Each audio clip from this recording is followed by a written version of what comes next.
Yeah.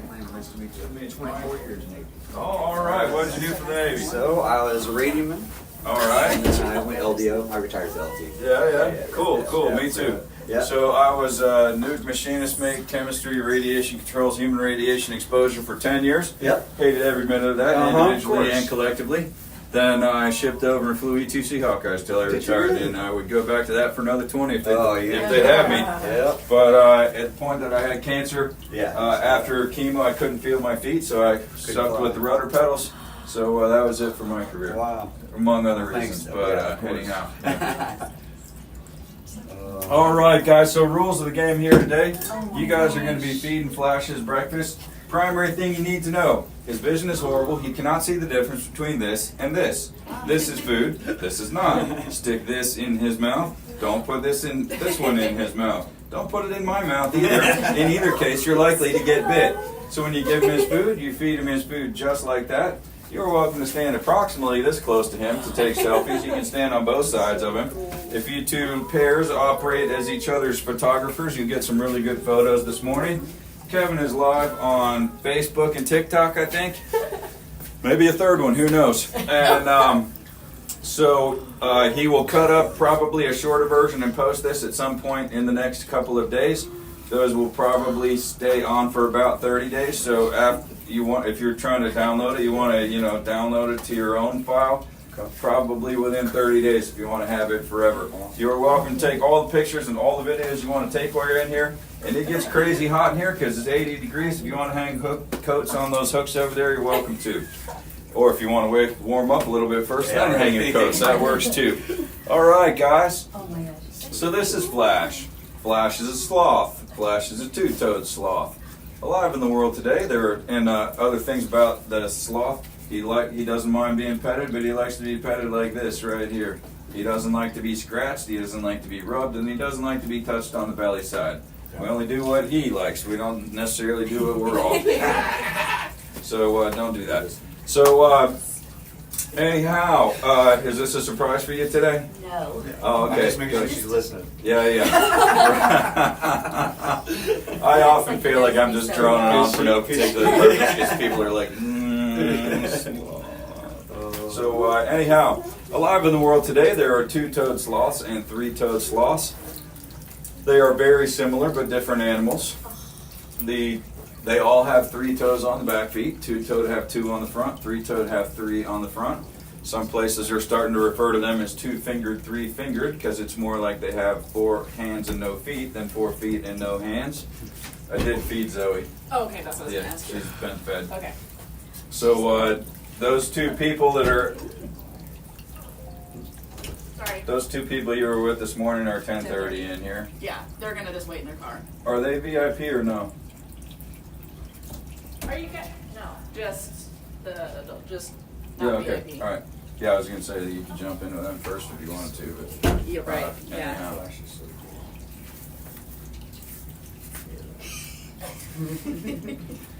Yeah, just Flash. That's so cool. If James is on property already, you could jump in with, or we could let. Yeah, never mind. We'll just run it the way it is. Okay, thanks. Yep. All right, guys. So other differences between two-toed and three-toed sloths. A three-toed sloth has more vertebrae in their cervical spine, between their skull and their shoulders. The three-toed sloth has 3 vertebrae of a tail. The two-toed sloth has no tail. But they have the same number of vertebrae from end to end. So that means the two-toed sloth has more vertebrae between its hips and its shoulders. And that means that a two-toed sloth is like a slinky. So a three-toed sloth will turn its head 270 around like an owl. A three-toed sloth turns his whole body until you can see that his hips can get basically 180 out from his shoulders. Three-toed sloth doesn't do that. The two-toed sloth is moderately bigger than a three-toed sloth, and they're also quicker than a three-toed sloth.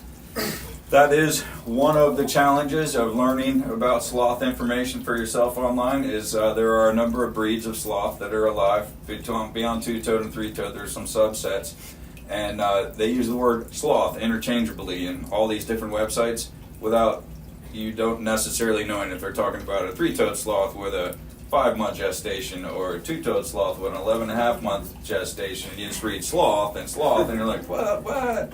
Or, you know, things about size, weight, speed, other things. They just use the word sloth interchangeably, which can be confusing. So, and another thing for people that might be tuned in online, people online can't see the other side of this door, so we get a fair amount of haters that think that this sloth lives on this bar for all of his life. How ridiculous. His room here is the 2-story enclosure right next to us with the 2 stories inside and the 1 story outside. And the sloth only does 2 encounters a day, and the smears all over his glass over here as if I'm late to open his door. He's in there just beating the heck out of it like this. That's a sloth beating the heck out of it. And the smears are all over on the glass there where he's saying, hey, come on. Time for my encounter. Let's go. Got to see the people. So anyhow, the sloths are slow. Sloths are famously slow, but sloths are slow in ways that you may not think about an animal being slow. So everyone knows they're slow in their movement. They're also slow in their digestion, metabolism, metabolic processes. They are slow in every way that an animal can be slow. So slow in their digestion. Sloths, the first study on how slowly a sloth digests its food, they put some 3mm glass beads into some sloth's food and just waited to see how long it took them to come out. And that was 61 to 64 days. So that was the first theory on how slowly a sloth digests its food. No one seriously believes that anymore. It just seems that glass beads don't move the way food does. So the next study, they put some durable dyes on some various food types and waited to see how long it took the colors to come through, which was probably a whole lot more accurate. And that worked out to be 18 to 30 days, based primarily on what the sloth ate. So leaves are hard to digest. Leaves have a lot of cellulose. Cellulose is hard to digest. So the leaves would be more towards the 30 days end of that scale. The fruits and veggies would be more towards the 18 days end of that scale. But still, really slow any way you slice it. Much, much slower than any other mammal. They digest their food really slowly, but they eat crazy much of it. So a sloth eats 10% of its body weight every single day. Ho-hum, so what? I weigh 180. If I ate 10% of my body weight every day, that is 18 16-ounce porterhouse steaks. Obviously, that would not work. Even if I could afford that much steak, I couldn't possibly eat it. Even though he is eating 10% of his body weight every single day, he is only going to the bathroom once in 7 to 10 days. 3 or 4 times a month is all he goes to the bathroom. And that is solid and liquid both at the same time. When the sloth is in the tops of the trees, and we don't necessarily have to jam all the food in him in the first 5 minutes, we're going to be here for 20, and he's more interactive while he's still getting snacks. And you're welcome, you don't have to wait for me to shut up, because I never do, to come up here and take your pictures with this guy like this. And I recommend you go ahead and do that. This is meant to be a lifetime memory, and photos help memories. So, where's my food? Yeah. Still give him a little bit. He'll think he's done if you don't give him one every now and then. But do step in and get your pictures, take your videos, whatever it is that you want to do. Sure. Yeah, there you go. All right. So he only goes to the bathroom 3 or 4 times in a month. So that means that if he goes 10 days between trips to the bathroom and eats 10% of his weight every single day, that would indicate he has eaten 100% of his body weight since he last went to the bathroom. He does metabolize his food very thoroughly. So when he goes to the bathroom, he is going to drop 1/3 of his body weight, meaning he has metabolized 2/3 of what he ate, but still, he is eliminating 1/3 of his body mass when he goes to the bathroom. So again, put that to human perspectives. I weigh 180, divide by 3, and feel the horror. I had a cheat that. Yes. That's because he had the permanent hook, right? You know what's funny? So you're a Navy guy. I never drank my first cup of coffee till after I retired from the Navy, and I drink coffee all day, every day now. But I never drank my first cup of coffee till after I retired. That's funny. I still don't drink. My mother-in-law lived with us. She drank coffee morning, noon, and night, and I had nothing in common with her, so I started having a morning cup of joe with my mother-in-law. She is gone, but the coffee remains. Oh my goodness! Yeah, all the cups I got were We're always the cleanest ones in the mess. Yeah, of course, you know it. So the sloth, when the sloth is in the top of the tree, he is entirely safe from every sort of predator except eagles. And yet he comes down the same tree, same side of the tree every single time to go to the bathroom. Hold it a little lower, he'll drop back down between you. That's awesome. What a cutie. Well, he's right here in front of you. A lot of people don't know sloths have ears. Those are his ears right there. See that proportional to his head, they're as big as our ears are. But anyhow, so the sloth is entirely safe from predators when he's in the top of the tree, and yet he comes down the same tree, same side of the tree every single time to go to the bathroom. So that begs the question, why?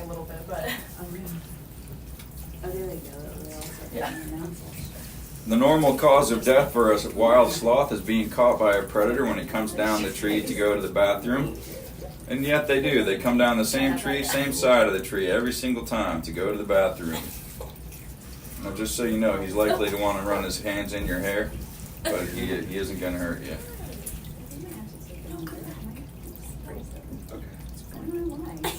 So he doesn't like this at all. He likes Doesn't, this. okay. Yeah. Probably. Yes, no, you can't eat that. I'm sorry. Oh my gosh. Must be a holiday thing. Look at all the fancy nails we're seeing lately here. Check those ones out. Oh, hello. Yeah. This girl was at Christmas nails yesterday. That's actually what my daughters are striving to be, nail tech. Oh, yeah? Oh, yeah, that's cool. Yeah. My hands aren't steady enough for Oh that. my. Yeah. Mine either. All right, so he comes down the same tree, same side of the tree every single time to go to the bathroom. He gets his hiney right to the ground and lets it rip, and 1/3 of his weight.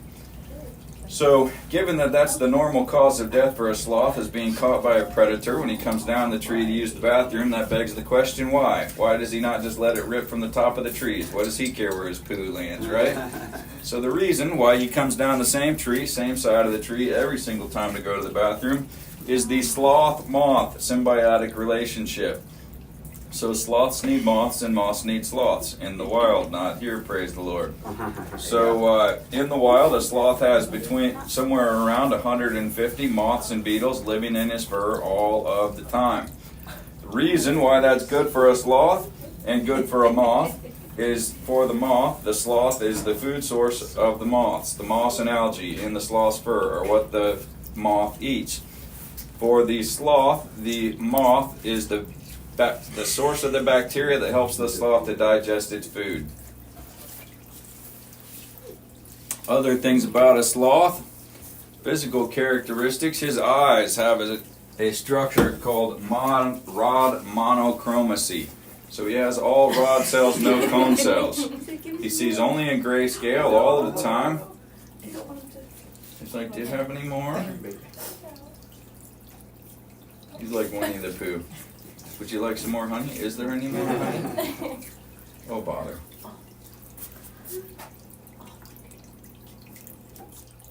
So this sloth encounter was about 2 years in the making because as you can see, he has big sharp teeth, and there are places that pull their sloth's teeth before they do encounters. I think that's horrible. But they don't spend as much time getting the sloth ready for the encounter, so they do what they have to do to make money. So for us, this guy, when he came here, he was not people-oriented. He had come to us from a static display. So you can force an animal to eat from your hand, just don't feed him any other way. But in my personal opinion, that would make it an adversarial relationship. I have the food and he's trying to get it. So it took about a year of just patiently waiting until the sloth wanted to eat out of my hand until he decided that was a pretty good way to get his breakfast. It took several more months till he was ready to eat from people's hands. So that means that this sloth was here for almost 2 years before we started doing guest experiences. And we just opened to the public, as in non-lodging guests coming out and doing experiences like you guys are doing today in February of 24. So we're only a year in not quite a year into non-lodging guest doing experiences. And even so, in 2024, we had people here. I haven't checked the records exactly, but I think we're at 39 states and 17 countries that visited here in 2024. That's awesome. And like last week, we had people here from Alaska and Iowa and Michigan and Ohio and Miami and Oklahoma. Nice. And people from all over the place coming out here to see sloths. And the other things that we have to do here You on the did farm. Michigan and Ohio together, did you? No, go Bucks. No, go blue. I say go Bucks because my brother graduated from U of M. Yeah, well, And so, you know, when he was going to U of M, I had I root for two teams, Ohio State and whoever plays Michigan t-shirt, you know. I love it. And Hey, that wasn't even a game last night. yeah, I don't watch football at all. I Yeah. wasn't even aware that they played. Yeah. But I guess that means the Bucks won. Yeah, they did. See, I used Not to be against interested Michigan. enough to Michigan beat them this year. I used to be interested enough to send my brother a sympathy card when Ohio would beat Michigan. But that's been some years. Yes. We're both a whole lot older now, and he's more mature. He is. He is. That's right. He's more mature. I'm too busy. I hear But so yeah, That's funny. yeah. I lived in. Did you live in Michigan? For a little bit, yeah. Right before I joined the Navy, I lived in Adrian, southeast okay. corner, like 30 miles from Toledo.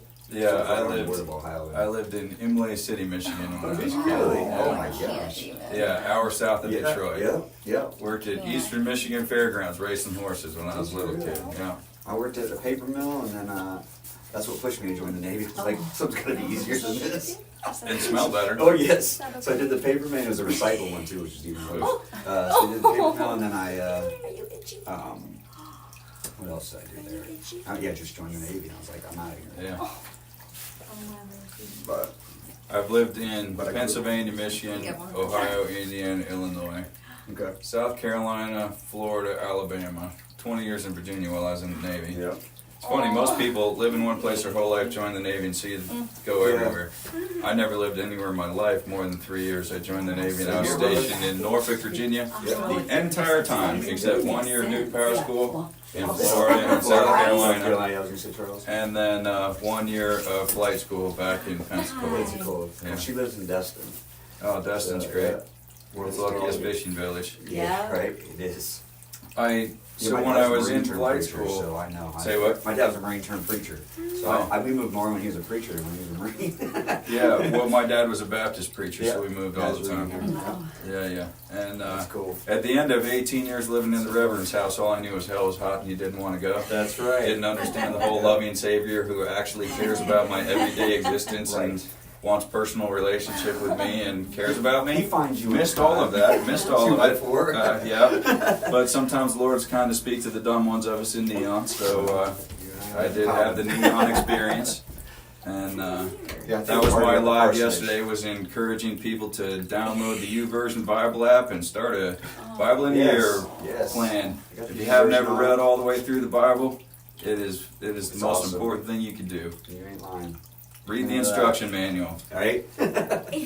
There's no flaws in that book either. Right. Oh my goodness. So anyhow, about the sloth's teeth. Sloths have huge, sharp teeth. So if you were an evolutionist, you could come up with some theories. If you dug up a sloth skeleton about what a fearsome predator is with the huge, long arms and super strong muscles and massive teeth and sharp claws, and think that he's an apex predator instead of a slow, gentle animal that dies by being caught by predators consistently. But his teeth are big and strong and sharp and grow throughout his life. Rodents, their two buck teeth are what grow throughout their life. Sloths, their canines are what grow for all their life. They're going to live 20 years in the rainforest and they don't have a toothbrush. So having the teeth that have no enamel allows them to wear down. So every time that he opens and closes his mouth, you hear a little... Yeah. That's his teeth sharpening against each other. And so with no enamel, that makes the outside layer wear off much easier. And so he doesn't get replacement teeth, but his teeth will grow throughout his life. Sloths are crazy strong. Obviously, they're not stronger than a person because they're much, much smaller than a person. But he can do a one-arm pull-up by any of his forearms and then hang there for a long time. So if any of us took a PE class, we could remember that a minute would be a long time to do a two-arm hang. That is because for us, our stress or exertion state is this. Our relaxed state is that. This is exerting no energy. He's the opposite. His relaxed state is this. So when he's hanging from the branch, he's exerting no energy at all. You'll see that if he reaches out to you wanting the food, his hand comes out all slow, and then it can just jerk right back in, right? Because that's returned to relaxed. It is so true that he's exerting no energy to hang from the branch that if the sloth died, he would not necessarily fall. So a sloth could hang there dead for days until something knocked him loose or something rotted. And we mentioned earlier that sloths are safe in the tops of the trees because they're so light. They can go much, much further out the branch than a predator large enough to threaten their life can go. And should the predator press the issue to the point that the predator walked out further than the branch would support him and the whole thing just fell to the ground, the sloth, being slinky-like, would look over at the predator and go, ha, ha, and back up the tree he would go, and the predator would lay there dead. Part of that is because they're just super durable animals. They're like a slinky. Another factor in that is that because a sloth hangs upside down, inside out, backwards, whatever angle at different hours of the day, his guts are structured different than ours. So our guts sit in our pelvis, and then they are upper bonded by our diaphragm on the top side, and our stuff just kind of fits in there and just stays. Because he's in different attitudes and altitudes all the time, he's got connective tissue that goes all between him. He's got 46 ribs, more ribs than any other mammal does, and then he's got the connective tissue going all back and forth that holds his organs all in the proper position. So it doesn't matter that he hangs upside down or sideways or whatever he does. It's all good. What'd you say average lifespan was, 20 years? In the wild, they say about 20, but like most prey animals, he lives much, much longer in captivity. Because in the wild, he is going to die of being caught by a predator. That's what's going to kill him. What's his number one predator? Jaguar. Yeah. Jaguar, big snakes. When he's in the tops of the trees, the only thing you could get to him is an eagle. But normally when they die is when they come down the tree to go to the bathroom, they get caught by a predator.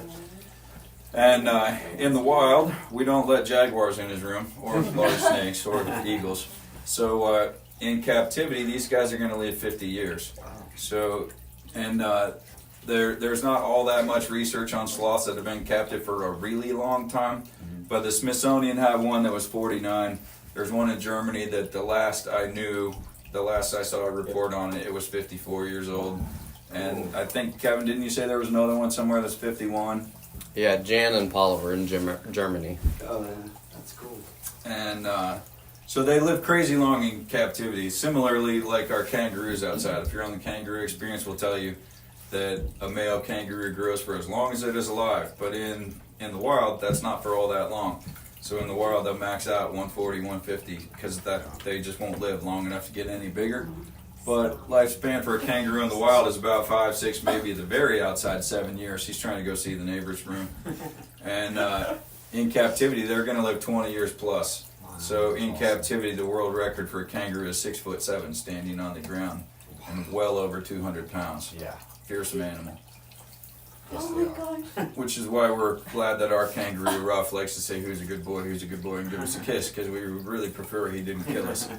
But so as you look at this guy, the way that he moves around, he's got some crazy core strength, right? So if you watched when he came over this way to try to check out the neighbor's room, he came all the way out just by core strength and then reached out with his hand. He leaned all the way over here without moving his arm across first. But the long and slinky-like nature of these guys is starting to be a problem for them in the rainforest. I mean, it's how they live. But, we are all about sloth conservation here. The main thing we can do is reduce, reuse, recycle. Their biggest problem is, like every other wild animal, loss of habitat. We got to have 96 white paper and never reuse anything.